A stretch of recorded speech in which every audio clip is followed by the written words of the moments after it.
नमस्कार आप सभी को। स्वागत है आपका आकाश सूर्यनगर जयपुर की ब्रांच पर।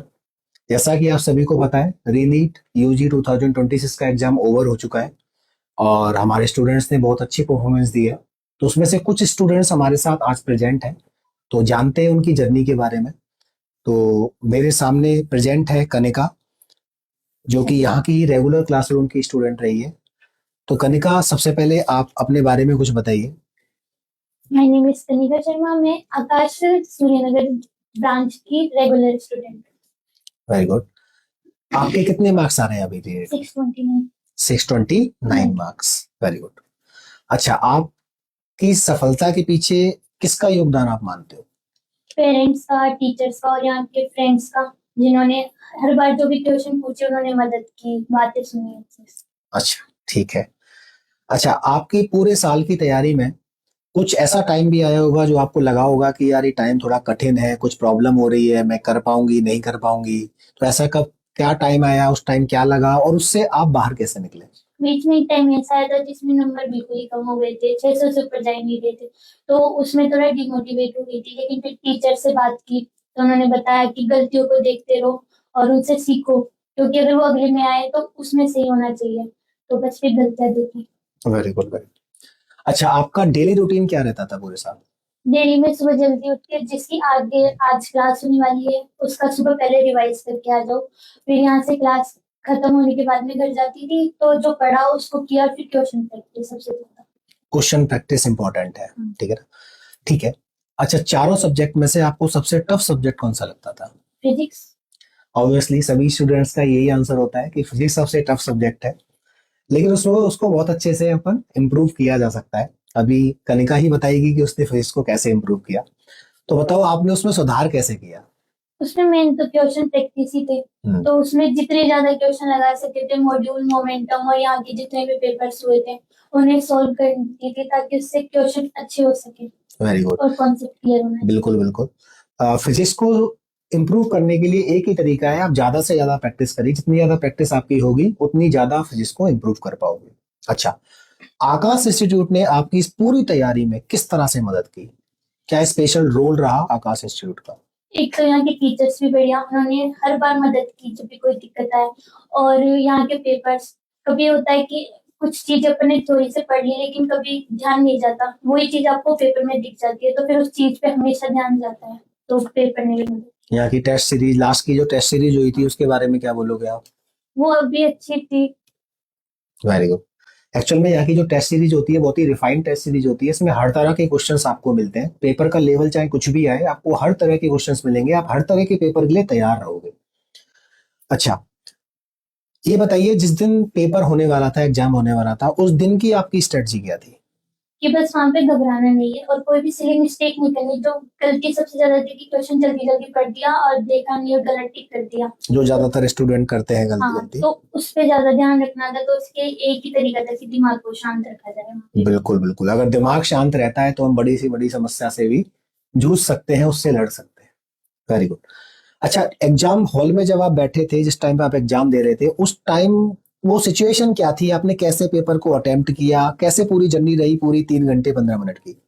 जैसे जब बायो कर रहे थे तो यही था कि इजी आया है। और इजी जब आता है तो ये इसलिए मिस्टेक उसमें सबसे ज्यादा होती है, बिल्कुल। तो यही था कि उसमें तो नहीं करनी।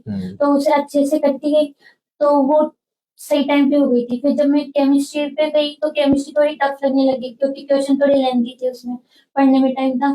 तो यही था कि जो पहले आते जा रहे हैं ना उन्हें जल्दी जल्दी करे जाओ। फिर ऐसे करके केमिस्ट्री में जो पहले आए गए वो कर दिए, और फिजिक्स में भी ऐसे हो गया था। फिर जो टाइम बचा था जो डाउट के लिए लगा रखे थे बायो में, सबसे पहले बायो के किए, फिर बायो पूरी हो गई, फिर ऐसे बाकी सब में देखा। तो लास्ट में आपको पेपर को वापस देखने का समय मिल गया था? हाँ। Very good, very good.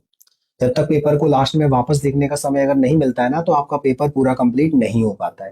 तो इसका तरीका यही है कि पहले पेपर को जल्दी से अटेम्प्ट करिए। पर हाँ, जल्दी से अटेम्प्ट भी आप तभी कर पाओगे जब आपकी प्रैक्टिस अच्छी होती है। तो ये 15 मिनट जो एक्स्ट्रा मिले थे, क्या ये बेनिफिशियल रहे? एक दो क्वेश्चन का तो फायदा ही मिला। एक दो क्वेश्चंस ऐसे टफ पेपर में बहुत इंपॉर्टेंट होते हैं, है ना? उन्हीं से ही रैंक काफी ऊपर चली जाती है। Very good. अच्छा, जो स्टूडेंट्स अभी जो पढ़ रहे हैं क्लासेज में, क्लासरूम्स में, उनके मार्क्स कम आ रहे हैं, वो ये सोचते हैं पता नहीं हम कर पाएंगे नहीं कर पाएंगे, क्या होगा। कुछ बच्चे पढ़ाई छोड़ देते हैं, तो उनके लिए क्या आप बोलना चाहोगे? अगर नंबर कम आ रहे हैं तो छोड़ने से बेहतर एक बार टीचर से पेरेंट्स से बात कर ले, उन चीजों को देखे कि गलती कहाँ है, क्योंकि टीचर अच्छा सपोर्ट कर सकते हो, बता सकते हैं, तो छोड़ने से तो बेहतर है एक बार ट्राई मान ले। बिल्कुल, टीचर को स्टूडेंट्स के बारे में पता होता है, उनका एक्सपीरियंस होता है। स्टूडेंट अगर टीचर से बात करते हैं तो टीचर्स कहीं ना कहीं उनको कोई ना कोई प्रॉब्लम उनकी सॉल्व जरूर करते हैं। अच्छा, नीट का एग्जाम जो 3 मई को हुआ था, वो जब कैंसिल हुआ तो फिर आपको कैसा लग रहा था? अच्छा भी लगा था, बुरा भी लगा था, क्योंकि उसमें सिली मिस्टेक्स हो गई थी जो नहीं होनी चाहिए थी, उस वजह से नंबर भी ज्यादा खराब हो गए थे। तो उसमें ये था कि इस बार नहीं करेंगे, लेकिन फिर और वो ये इतनी मेहनत दोबारा करनी पड़ेगी तो दिक्कत तो हुई थी, लेकिन फिर अच्छे से हो गया। बड़ा मुश्किल होता है एक बार एग्जाम कैंसिल होने के बाद दोबारा उसी उन्हीं चीजों को वापस से उठाना, ये बड़ा मुश्किल होता है, इतना आसान काम नहीं है, लेकिन फिर भी कनका ने ये सारा कुछ किया, हैट्स ऑफ। अच्छा, एक बात बताइए कि नीट का एग्जाम ओवर हो गया, सब कुछ हो गया, आपने अपने मार्क्स देख लिए कि हाँ मेरा सिलेक्शन हो रहा है, उसके बाद अब आपका डेली रूटीन क्या रहता है? फोन चलाओ, टीवी देखो। फोन चलाओ और टीवी देखो। Very good. कोई हॉबी परस्यू करते हो आप?